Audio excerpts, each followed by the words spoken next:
सर्वेभ्यो नमो नमः। हम अभी समास के लिए योग विभाग नाम की एक संकल्पना, एक कंसेप्ट देखने वाले। ये योग विभाग संकल्पना क्या है? तो ये पाणिनि के किसी सूत्र में नहीं है, तो ये महर्षि पतंजलि ने अपने महाभाष्य, ये जो उनका टीका ग्रंथ है, जो भाष्य ग्रंथ है पाणिनि अष्टाध्यायी के ऊपर, वहाँ पे उन्होंने संकल्पना को दिया है। योग विभाग का अर्थ है, विभाग का अर्थ है डिवीजन।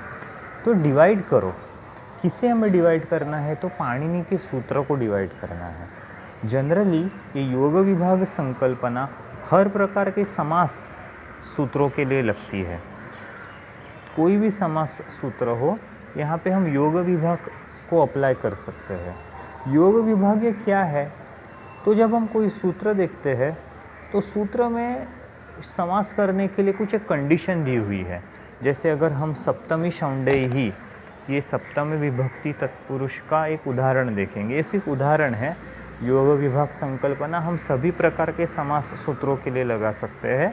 सप्तमी शौंडेयी बहुत ही इजीली अंडरस्टैंड होगा, इस वजह से हम इसका उदाहरण देख रहे हैं। तो यहाँ पे हमने देखा कि सप्तमी विभक्ति तत्पुरुष समास होता है किन अर्थों के साथ? तो उसके लिए बहुत से अलग अलग अर्थ है। एक्सपर्ट इन अर्थ के शब्दों के साथ भी होता है, बिजी इस अर्थ में आने वाले शब्द के साथ भी होता है, और फेमस इस अर्थ में आने वाले शब्दों के साथ भी होता है। लेकिन यहाँ पे उन्होंने शौंडादि गण में जो शब्दों की लिस्ट दी हुई है, वो लिस्ट तो बहुत ही कम है, क्योंकि यहाँ पे सिर्फ एक्सपर्ट इस अर्थों के साथ समास करने के लिए का है। शौंड का मीनिंग एक्सपर्ट ऐसा होता है, लेकिन यहाँ पे बिजी और फेमस इस अर्थ के शब्द है ही नहीं। या उस शौंडादि गण में भी काफ़ी जो शब्द है उससे भी ज़्यादा बहुत से शब्द है एक्सपर्ट इस अर्थ में। तो फिर उन शब्दों के समास के लिए हम कौन सा सूत्र लाएंगे? क्या उनके लिए कोई दूसरा सूत्र है क्या? नहीं। तो यहाँ पे ये थोड़ी मुसीबत आ गई है, ये प्रॉब्लम आ गया पतंजलि ऋषि के सामने।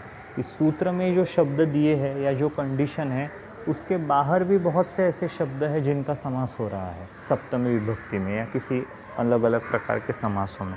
तो फिर क्या करें? तो नया सूत्र कहाँ से लाए? नया सूत्र तो लिख नहीं सकते। तो उन्होंने एक विभाग की कल्पना बताई, योग विभाग, कि क्या करो, उस सूत्र को डिवाइड करो। सप्तमी को अलग रख दो, शौंडेयी को अलग रख दो। तो अभी सप्तमी, इसका अगर ये पद लेंगे तो उसका अर्थ क्या होगा? सप्तमी समर्थे न सुबंते न समस्यते, यानी सप्तमी विभक्ति का शब्द किसी भी शब्द के साथ समास हो सकता है। यही चीज़ हम हर प्रकार के सूत्रों के लिए कर सकते हैं, हर समास के लिए कर सकते हैं। तो हमारा उत्तर मिल गया कि सप्तमी विभक्ति का कोई भी शब्द लो और उसका जिस समर्थ सुबंत के साथ आपको समास करना है, समास कर दो। यहाँ पे शौंड ही होना चाहिए ऐसे कोई ज़रूरी नहीं है, क्योंकि हमने विभाग करके शौंड को अलग कर दिया।